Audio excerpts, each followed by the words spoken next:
मित्र ने प्रश्न किया है कि साधना यदि हम स्टार्ट करते हैं, तो कोई भी साधना जब हम स्टार्ट करते हैं तो कौन सी बातें हैं जिनका ध्यान रखा जाए, साधना के दौरान किस प्रकार का जो है व्यवहार विचार सब चीजें हमारी रहनी चाहिए, किस प्रकार से जो है साधना को हम सफल कर सकते हैं। तो सबसे पहले तो हमें ये बात जो है एक वीडियो में, क्योंकि साधनाएं बहुत सारी होती हैं, तामसिक साधनाएं, सात्विक साधनाएं, राजसिक साधनाएं, परंतु जो मुख्य रूप से साधना में रखने वाली, ध्यान रखने वाली बातें होती हैं वो मैं आपसे शेयर करता हूं। फिर जैसे जैसे प्रश्न आएंगे वैसे वैसे हम इसके बारे में बात करते रहेंगे। तो साधना, सबसे पहले साधना है क्या, साधना का अर्थ क्या है, साधना का मतलब क्या है, साधना क्यों करनी चाहिए, हर व्यक्ति को साधना क्यों करनी चाहिए, और साधना का जो शक्ति है आपके अंदर वो कैसे विस्तृत होती है आपके अंदर।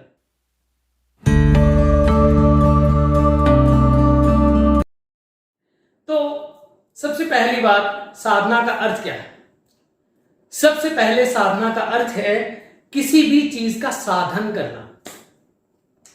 ये कोई जरूरी नहीं है कि आप लक्ष्मी साधना कर रहे हैं, कि आप शिव साधना कर रहे हैं, कि आप महाकाली साधना कर रहे हैं, कि आप नवग्रह साधना कर रहे हैं, आप सूर्य साधना कर रहे हैं, या किसी बीज मंत्र की साधना कर रहे हैं, किसी तांत्रिक मंत्र की साधना कर रहे हैं, या किसी मांत्रिक मंत्र की साधना कर रहे हैं, या किसी मेडिटेशन काइंड ऑफ रोज अपनी सांसों पे ध्यान देने की साधना कर रहे हैं, या फिर आप योग साधना कर रहे हैं।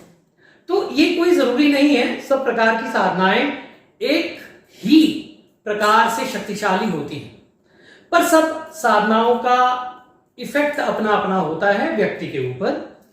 नंबर 1, साधना में हम किसी भी प्रकार की ऊर्जा को साधन करना, किसी भी प्रकार की इच्छा की पूर्ति करना, किसी भी प्रकार के लक्ष्य को प्राप्त करना, किसी भी प्रकार के साधन को प्राप्त करना, या किसी कुछ प्राप्त करने को साधन बनाना, ये साधना है।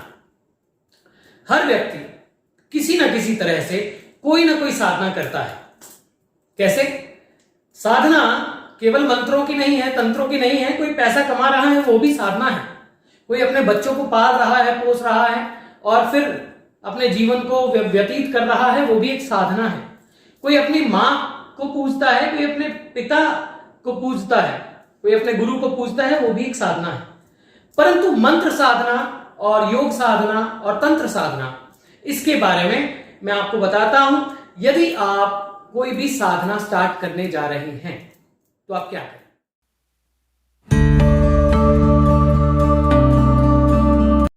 किसी भी साधना में सबसे पहला स्टेप है वो क्या है? वो है शिव संकल्प। आप साधना क्यों करने जा रहे हो? Why do you want to go ahead with साधना? आप अपने आप से पूछें। किसी को प्रेम प्राप्त करना है, उसके लिए अलग साधनाएं होती हैं। किसी को सौंदर्य प्राप्त करना है, उसके लिए अलग साधनाएं होती हैं। किसी को आंतरिक शक्ति का विकास करना है, उसके लिए अलग साधनाएं होती हैं। परंतु वो साधना क्यों कर रहा है, ये उसको सबसे पहले क्लियर होना चाहिए। फिर उसके बाद में जब क्लियर हो जाता है, फिर आता है संकल्प। अब संकल्प आपका पायस होना चाहिए, प्योर होना चाहिए। किसी का बुरा होने वाला साधना नहीं करनी चाहिए। और फिर उसके बाद में आते हैं इष्ट। किस इष्ट की साधना आप कर रहे हैं?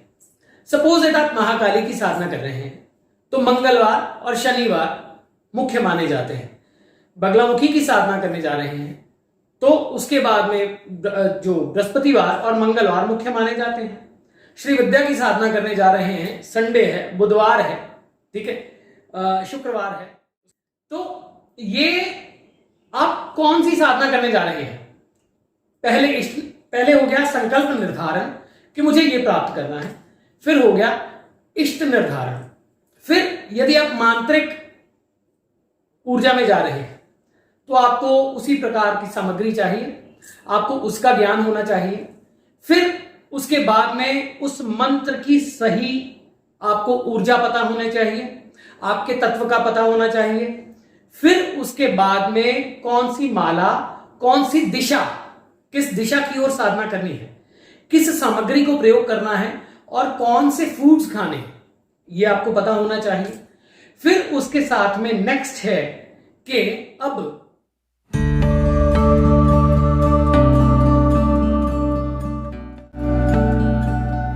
साधना स्टार्ट कर ली, हमने संकल्प ले लिया, साधना स्टार्ट कर ली, 15 दिन की साधना है जी, 11 दिन की साधना है। अब ये मैं बात कर रहा हूं अगर आपके कुछ दिन की साधना है उसके बारे में, दैनिक साधना के बारे में अलग से वीडियो में।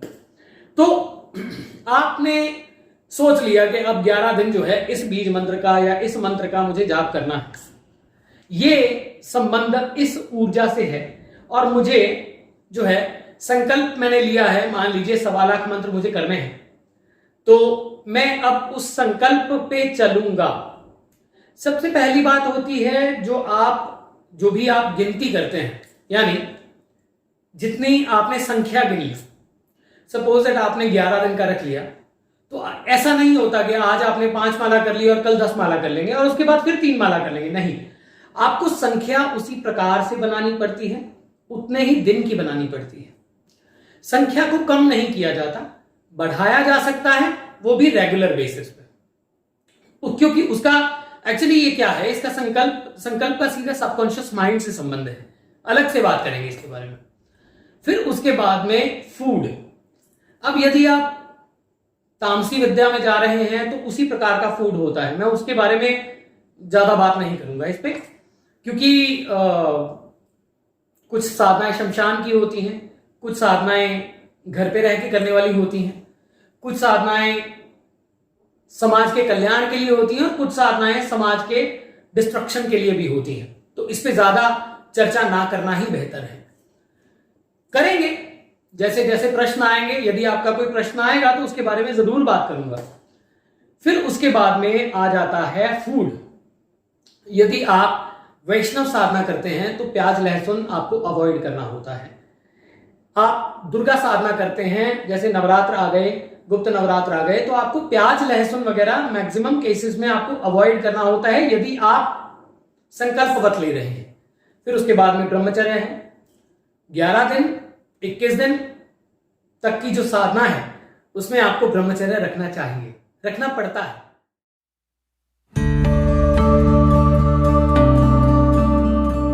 और फिर आ जाता है कि आहार विचार व्यवहार कैसा हो, यह सबसे बड़ी बात है। आप साधना कर रहे हैं, आपके अंदर उग्रता आ रही है और आप उसके निकाल के गालियां दे रहे हो दूसरे बंदे को, अरे हटो, नहीं, शांत रहना होता है, क्योंकि आपको एनर्जी को स्टोर करना होता है। यथाशक्ति मौन रहे, यथाशक्ति मौन रहे, वो बहुत पावर हाउस बनाता है व्यक्ति को। मौन रहना अपने आप में बहुत शक्ति है। फिर उसके बाद में आ जाता है विचार। विचार क्या है, आप जिस भी इष्ट की साधना कर रहे हैं, ठीक है, उस इष्ट से हर वक्त कनेक्टेड रहना और उसके सुमिरन में लगे रहना।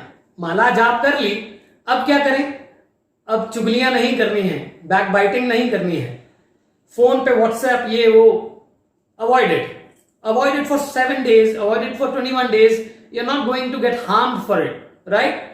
आप सोशल मीडिया इन सब चीजों से कम यानी संपर्क में कम से कम रहें। अगर आप कार्य सिद्धि साधना कर रहे हैं, अगर आपको शक्ति प्राप्त करनी है, यदि आप दैनिक साधना कर रहे हैं उसमें कोई इतना ज्यादा वो नहीं होता, उसके बारे में अलग से वीडियो में बनाऊंगा। तो ये बेसिक चीजें होती हैं।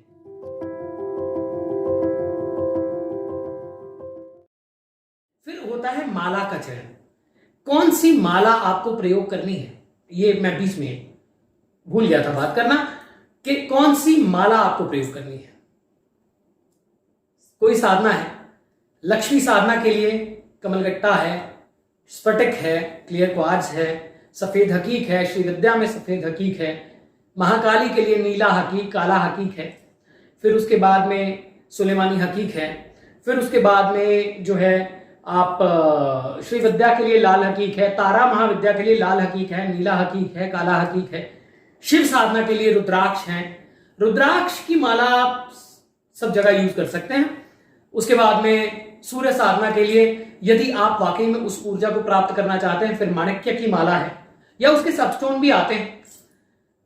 पन्ने बुद्ध की माला, बुद्ध के लिए आप जाप कर रहे हैं, शुक्र के लिए आप जाप कर रहे हैं, तो अलग अलग मालाओं का चयन होता है जो आपको आपके गुरु या आपके मेंटोर या जो आपको उस साधना पे चला रहे हैं वो बताते हैं। आज के लिए इतना ही। नेक्स्ट आपके प्रश्न आएंगे तो इस पे वीडियो बन जाएगी।